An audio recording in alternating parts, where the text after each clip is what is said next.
A designated UNESCO World Heritage Site, Edinburgh's magnificent medieval architecture and spiny Gothic towers are side by side with contemporary design, giving it a personality steeped in history and culture that you will find nowhere else.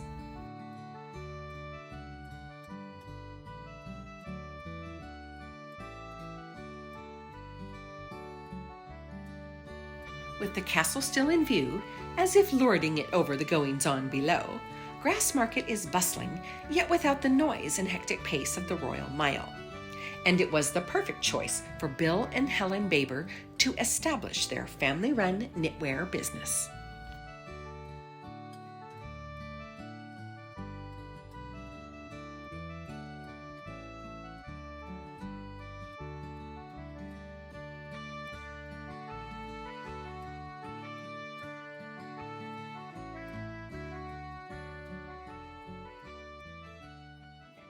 So Bill, one of the things I have noticed is that knitwear is especially important to Scottish culture. Why is that? Well, that goes back a long way. I can't talk for 45 minutes about that, but I could. It's a natural yarn, and it comes from the land, it comes from the sheep, and it's what people had and what people have now, still the same. So it's one of these products that just comes from history.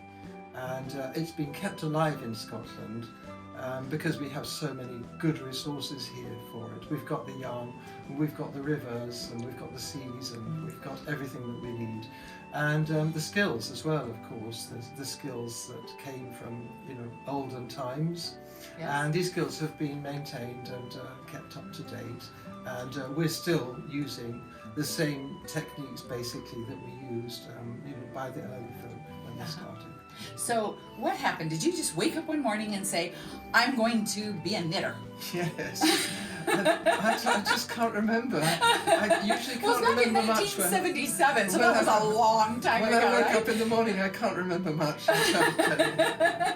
But Helen, my wife, in the 1970s, she's a trained weave design artist. Okay. She was at School of Art, and when we came together to work the business, she brought all of those skills and abilities and all of that knowledge into the business. And so I myself learned from her all of the knitting techniques, and we also built on that, and we developed our own styles as we went along. But for the first 3 years, I have to tell you, we made a big mistake. We were making menswear. Well, my goodness, you can't do very much in menswear. Men always want the same thing. And it's when we started to make ladies wear in the early 80s that we realised that we'd been missing out, and that there was a whole world out there. Yes. So that's what we did. Different colours, different styles, a lot more versatility. Absolutely, yes. Mm-hmm. So if your wife was the one who had all of the knowledge and sort of to get started, how did your name get on the name of the store? That's a good question. Well, when we started, we had a partnership which was called Freshly Picked, and none of us were Scottish, so Freshly Picked was our starting business. And then when we moved on from that, we became Sheepish Looks. And Sheepish Looks that's cute too. was a nice name for us because everything was wool in those days. We hadn't even discovered linen and silk. It was all wool, so Sheepish Looks. So we were that for 3 years. But by then we'd started a trade business, and Helen's name is kind of difficult to pronounce. Not the first name, but her second name, which was the label that we used to use in those days, which is Waiamaka. And people used to ask us whether it was a Gaelic word or what it was, and it was confusing. So we decided to simplify it and adopt the trade name, which was my name, Bill Baber, which is more alliterative, and it was easier to use, and that's simply the name that stuck. Just our family name. And our son Jack is in the business. And we love a family business. Well, that's right. And when he continues, who knows, he may decide to change it to Jack Baber. Who knows, it can change. Everything is up for grabs, really, isn't it? So we don't know. Right.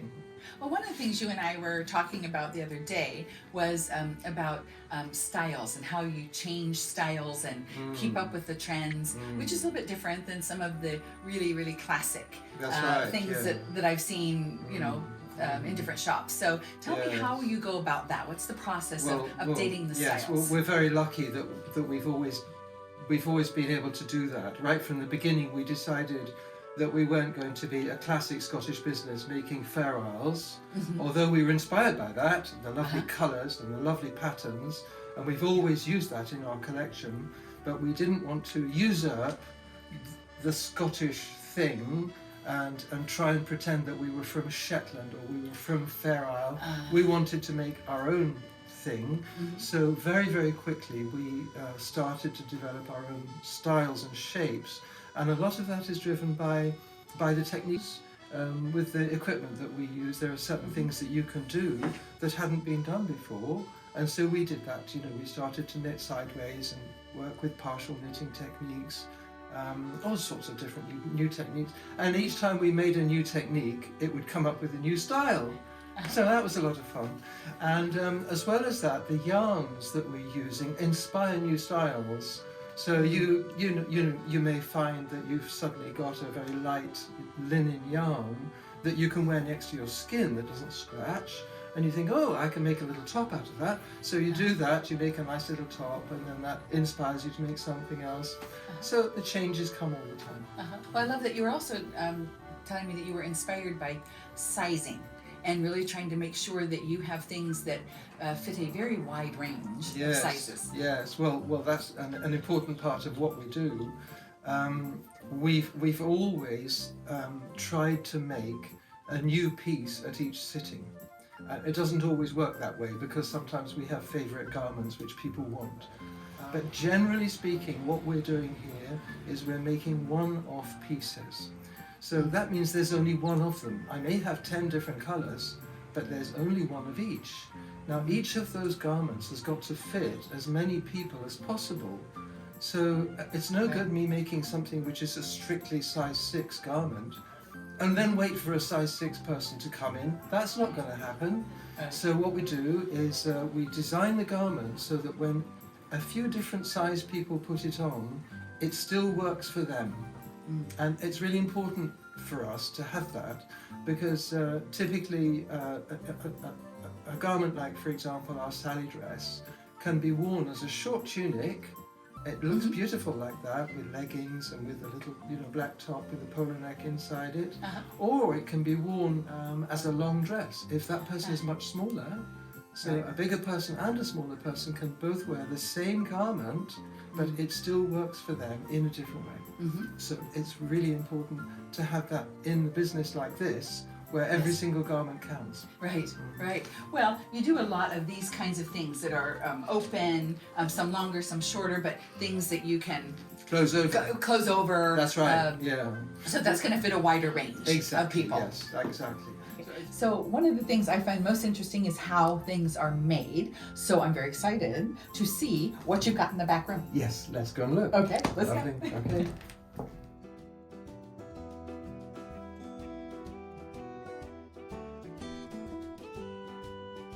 As we proceeded into the back room, Bill explained that while all their products are handmade, they do use a weaving machine to help speed up the process and to control the quality. Once the design is created, it is programmed into the machine, and the specific colors of yarn are threaded through a complex series of apparatuses.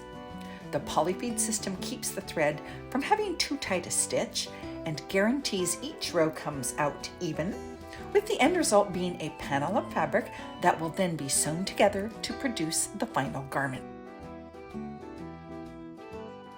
So here we are, so that's the piece completed now, it's come off the machine.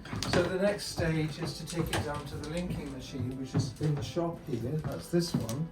And I'll be putting it onto the machine stitch by stitch. So you can see that there are brown stitches and green ones.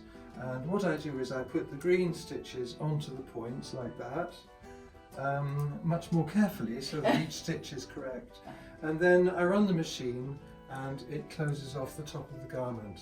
So what you'll have then is a shoulder seam on this side, a shoulder seam on this side, and it'll all be green and all of that brown will come away.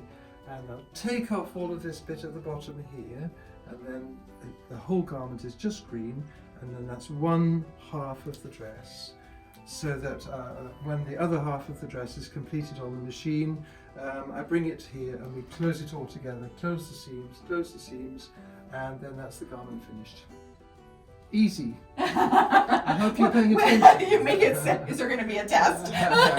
You make it sound very easy, but I think this kind of attention to detail, doing it, yeah, it's by machine, but it's really by hand, because you're doing all the pieces together, and everything by hand. yeah, it's you can actually see how it comes together. Exactly, right? exactly. And this is the way a garment is made in a good knitwear factory. And so all of our garments are made up to a factory standard. They're immaculately made, but there's only one of them. So it's perfect. Love that. How many can I take home? How big is your suitcase? Pretty big. From yarn selection to machine knitting to hand finishing, Bill Baber and his team produce their entire collection under one roof and are proud to continue the tradition of unique Scottish design and fine knitwear since 1977. I can't believe it's time to leave Scotland so soon. But a couple of things about Edinburgh. It is not pronounced Edinburgh, even though that's how it's spelled. Scottish weather is notoriously unreliable, so never leave your hotel without your umbrella. And it is quite hilly, so comfortable walking shoes are a must. I'm Ms. World Traveler Kerry Damiano, reminding you to travel safe, shop smart, dress well, and be grateful for every day.